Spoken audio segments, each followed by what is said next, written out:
नमस्कार दोस्तों, कैसे हैं आप सब।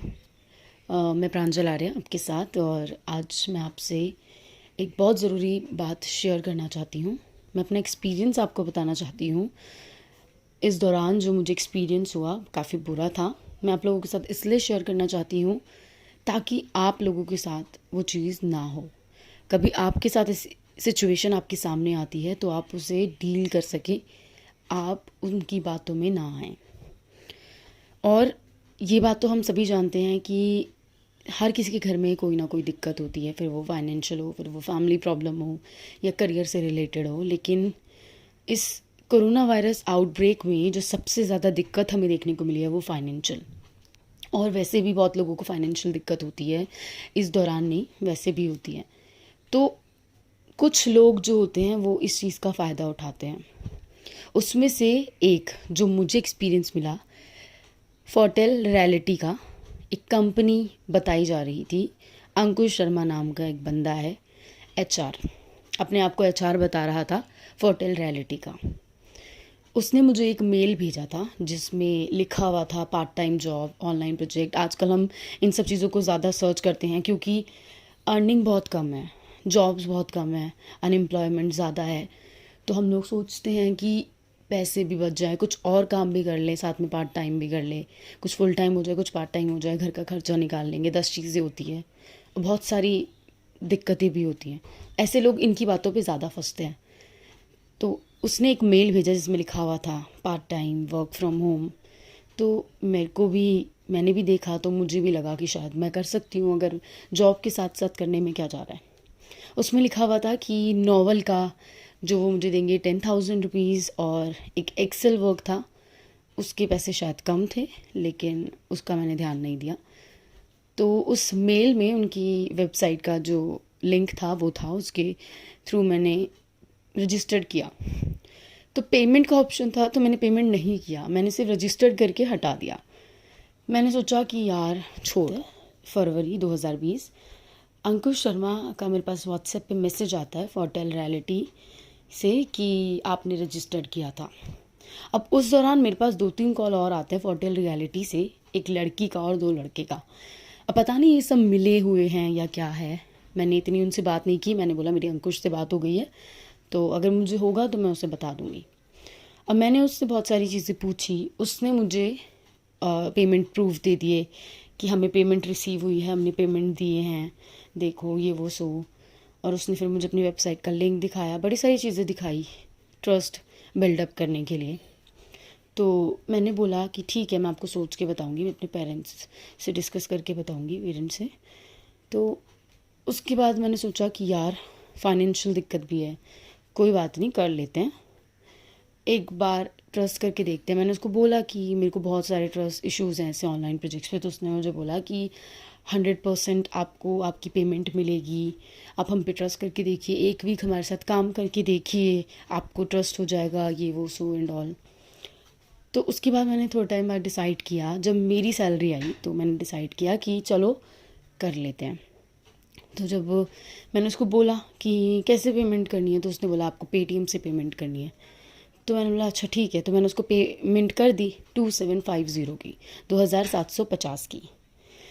अब आप प्रोजेक्ट मुझे कल देना क्योंकि अभी मैं ऑफिस में हूँ, तो आप काउंट कर लोगे आज का दिन भी। उसने बोला हाँ ठीक है, काउंट करूँगा मैंने बोला आप मुझे कल भेज देना।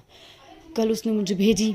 अब मैंने वो 6 दिन में मुझे 100 पेजेस उसको करके देने थे, without any mistake, without error, कोई कॉमा, कोई किसी भी फुल स्टॉप की कोई मिस्टेक नहीं होनी चाहिए।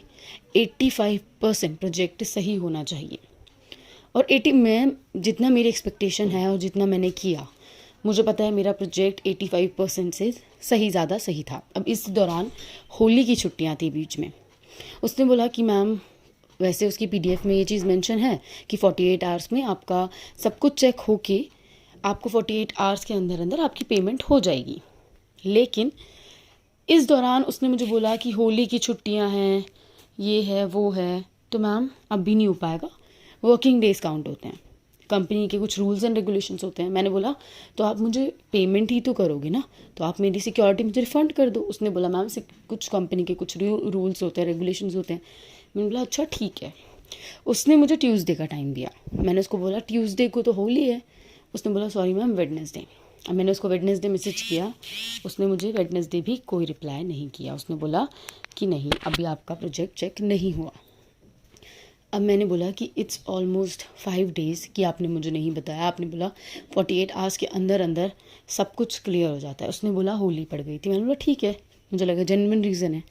अब उसका मेरे पास थर्सडे को मैसेज आता है, उसने मुझे थर्सडे को टाइम दिया था मॉर्निंग में बता दूंगा, बावजूद उसके उसने मुझे आफ्टरनून में बताया 2 बजे के बाद।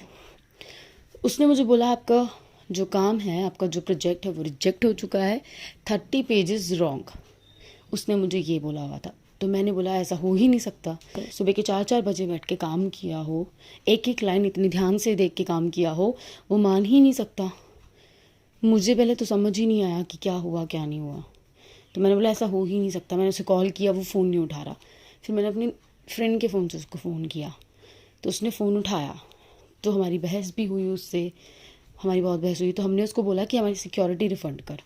तो उसने बोला सिक्योरिटी रिफ़ंड करवा दूंगा 90 डेज़ के अंदर। हमने बोला अच्छा, तो 90 डेज़ के अंदर क्यों? कह रहा क्योंकि हमने पीडीएफ में भी मेंशन है और कंपनी के कुछ रूल्स होते हैं। हमने बोला कि कंपनी के रूल्स सिर्फ हमारे लिए ही हैं, आपके लिए नहीं है। उसने बोला मैम मैं कुछ नहीं कर सकता, मेरे हाथ में कुछ नहीं है। मैंने बोला ठीक है, मुझे मेरा प्रोजेक्ट देखना है, जो चीज़ गलत है वो मुझे देखनी है। उसने बोला कि अगर आपने प्रोजेक्ट लिया वापस देखने के लिए तो आपको सिक्योरिटी रिफ़ंड नहीं होगी। तो मैंने बोला कि ठीक है, आप मुझे प्रोजेक्ट मत दो, आप मुझे मेरी सिक्योरिटी वापस कर दो। उसने बोला कि 90 डेज़ के अंदर हो जाएगी। मैंने बोला मुझे मेरी अभी सिक्योरिटी चाहिए। जब आपने मेरा प्रोजेक्ट गलत बता दिया तो मुझे आपके ऊपर ट्रस्ट नहीं है कि आप मुझे 90 डेज़ बाद मुझे मेरी सिक्योरिटी दोगे। उसने बोला मैम ट्रस्ट करो, हम दे देंगे ये वो सो एंड ऑल। इस दौरान हमारी उससे बहस हुई। उसने मुझे मैसेज करके बोला आप मुझे अपना एड्रेस बताओ, मैं आप पे क्लेम करवाता हूँ। मैंने बोला मैं बता दूंगी, तो मेरा फ़ोन उठा पहले।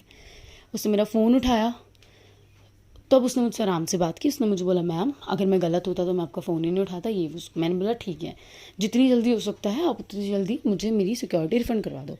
उसने बोला ठीक है मैम मैं करवा दूंगा। अब इस दौरान मैंने उसे बड़े सारे मैसेज किए। उसने मुझे एक डेट नहीं बताई। उसने बोला 3 महीने 3 महीने 3 महीने। अब उसने मुझे एक बार बोला कि 2 जून को आपकी सिक्योरिटी रिफ़ंड हो जाएगी। फिर भी मैं उसको मैसेज करती रही कि उसे ये ना लगे कि मैं भूल गई हूँ। 2 जून से पहले मैंने उसको बोला था कि वैसे ही सब कुछ बंद है, लॉकडाउन है, आप मुझे बोलोगे कि हमारी कंपनी तो बंद पड़ी हुई है, ये है वो है, तो आप मुझे मेरी सिक्योरिटी अभी दे दो। उसने बोला मैम हमारा सारा काम ऑनलाइन हो रहा है। मैंने बोला अच्छा ठीक है। अब मैंने 2 जून को मैसेज किया। उसने बोला हमारे मुंबई वाले ऑफिस से अभी पेमेंट नहीं आई है, 30 जून लास्ट। मैंने बोला कि 30 जून को, मैंने बोला आप मुझे पागल बना रहे हो तो पहले ही बता दो। अगर आप मुझे पागल बना रहे हो तो मुझसे क्यों मेरे से इतनी मेहनत करवा रहे हो, अपने आगे हाथ जोड़वा रहे हो मेरे पैसों के लिए? अगर नहीं देना तो साफ बोलो। उसने बोला 30 जून को पक्का, अगर नहीं कंपनी नहीं रिफ़ंड करेगी तो मैं अपनी तरफ से रिफ़ंड कर दूंगा। अब मैंने इसके बाद उसको एक भी मैसेज नहीं किया। मैंने बोला आपकी वर्ड्स की वजह से, आपकी बात की वजह से मैं रुक जाती हूँ 30 जून तक। अब 30 जून को मैंने उसे मैसेज किया, पहले उसने मेरा मैसेज सीन नहीं किया, उसके बाद उसने मुझे ब्लॉक कर दिया। उसने मेरा नंबर रिजेक्ट लिस्ट में डाल दिया। मैंने अपनी मदर के फ़ोन से उसे फ़ोन किया, उसने फ़ोन नहीं उठाया। मैंने अपनी मदर के व्हाट्सएप से उसे मैसेज किया, उसने वहाँ से भी उन्हें ब्लॉक कर दिया। अब मैं अपने दोस्तों से उसे फ़ोन करवाया, मैंने उसको मैसेज करवाया, उसने सबको ब्लॉक कर दिया। हमारी उससे बहस भी हुई, गाली गलौज भी हुई, क्योंकि वो बंदा काफ़ी नीच है और उस बंदे से बात करना, नॉर्मल बात करना और हाथ जोड़ के बात करना वो डिज़र्व ही नहीं करता। मैंने उसको बोला कि मैं तेरे अगेंस्ट कंप्लेन कर दूंगी, ये कर दूंगी, वो कर दूंगी। उसने बोला तू जो कर सकती है जा कर ले, तुझे तेरी 1% भी सिक्योरिटी रिफ़ंड नहीं मिलेगी। पहले उसने बोला मेरी एक फ्रेंड को कि सोचा था मैं इसको सिक्योरिटी रिफ़ंड कर दूंगा, मैंने सोचा था चाहे लेट करूं पर कर दूंगा इसको मैं सिक्योरिटी रिफ़ंड। पर इसने मुझे पुलिस की धमकी कैसे दी, इसने मेरे साथ गाली गलौज कैसे किया, इसने मेरे साथ बदतमीज़ी कैसे की। तो मेरी फ्रेंड ने उसको बोला कि तू उसे अनब्लॉक करके ही बात बोल दे। कह रहा मैं उसे अनब्लॉक नहीं करूँगा, उसको मैं सिक्योरिटी रिफ़ंड नहीं करूँगा। अब 2 दिन बाद वो बंदा कहता है कि कंपनी मुझे कह रही थी प्रांजल को 3 महीने से पागल बनाने के लिए। कंपनी ने बोला था कि इसको 3 महीने तक पागल बनाओ, उसके बाद हम इसकी कोई सिक्योरिटी रिफ़ंड नहीं करेंगे। अच्छा, तो अगर मैंने बोला कि तेरा कोई रोल नहीं है तो तू मुझे कंपनी का नंबर दे, कंपनी का एड्रेस दे, मैं कंपनी से खुद बात कर लूँगी। अब उसने इस चीज़ के लिए भी मना कर दिया। बाद में जब मैंने उसके बारे में चीज़ें ढूंढी, जब मुझे पता चला, तो बहुत सारे ऐसे बंदे हैं जिसने इसके बारे में कंप्लेन कर रखी है, जिनके साथ भी इसने सेम चीज़ कर रखी है। इसकी वेबसाइट पे नंबर, वेबसाइट पे एड्रेस, सब कुछ फेक है और ये खुद भी फ्रॉड है। जब से हमने इसको कॉल करना शुरू किया है तब से पिछले 4-5 दिन से इसने अपना फ़ोन ऑफ कर रखा है। इसको ग्रुप बना के ऐड करते हैं हम तो ये लेफ़्ट कर देता है, नहीं तो गाली गलौज करता है। अगर गाली गलौज करेगा तो इसको रिटर्न में भी गाली गलौज ही मिलेगा। ऊपर से इसकी गलती, और दूसरी बात तो किसी लड़की को फालतू की धमकी दे रहा है, उससे गाली गलौज कर रहा है, तो वो तेरे से चुपचाप सुनेगी नहीं। अब इसके बारे में मैंने एक पोस्ट बना के डाला सोशल मीडिया पे, ताकि जो मेरे साथ हुआ है वो और लोगों के साथ ना हो और लोगों को इस हरकत के बारे में पता चले। इस दौरान हमने एक ग्रुप बनाया जिसमें ये मैसेज फॉरवर्ड हुआ। फॉरवर्ड होने के बाद ये मैसेज इसने मेरा नाम पढ़ लिया, उसमें तो कोई रिप्लाई नहीं किया था उससे पहले, जब तक वो पोस्ट नहीं गया। ये पोस्ट फॉरवर्ड हुआ, इसने रिप्लाई किया कि अब देख प्रांजल आर्या, तेरी फ़ोटो सोशल मीडिया पे वायरल करूँगा। मैंने भी बोला जा कर दे, अगर है दम तेरे अंदर तो। और सबसे बड़ी बात कि इस बंदे के अंदर इसकी हिम्मत देख लो, मेरे से ही, मुझे ही पागल बना के मेरी ही फ़ोटोज़ को बोल रहा है कि वायरल करूँगा। अच्छा जी, तो ठीक है। फिर मैंने भी सोचा कि अपनी सेफ्टी के लिए मैंने साइबर क्राइम पे कंप्लेन करी, मैंने 100 नंबर पे फ़ोन करके कंप्लेन करी। अभी तक इसका फ़ोन ऑफ है। मेरे इस मैसेज को रिकॉर्ड करने में सिर्फ एक ही इसके पीछे रीज़न है, ताकि ऐसा अब किसी और के साथ ना हो, ताकि कोई और नीडी बंदा जिसको ज़रूरत हो पैसों की, इन लोगों की उसमें जाल में ना फंसे। ऐसे बहुत सारे लोग होंगे, ये नहीं, ऐसे बहुत सारे लोग होंगे। तो आप लोग थोड़ा सोच समझ के करिए, ऐसे पार्ट टाइम, ऐसे ऑनलाइन प्रोजेक्ट्स के चक्कर में मत फंसिए। हम जैसे मिडिल क्लास लोगों के लिए 2,000 रुपये, 5,000 रुपये, 500 रुपये बहुत बड़ी बात होती है। और ऐसे लोगों को देना, इसने पता नहीं कितने लोगों से लिए होंगे ये पैसे। मेरे पास कुछ लोगों के मेल्स भी आए हैं, मैंने अपनी आईडी ड्रॉप करी थी उन लोगों को जिनके साथ इसने ऐसा किया है। उन्होंने मुझे बताया कि इस बंदे ने उसके साथ भी ऐसा ही किया है और इन सबको ब्लॉक कर दिया है। तो पता नहीं और कितनों के साथ करेगा, उसको डर नहीं है। तो ये मैसेज रिकॉर्ड करने का सिर्फ एक ही पर्पज़ है मेरा, ताकि आगे किसी के साथ ऐसा ना हो।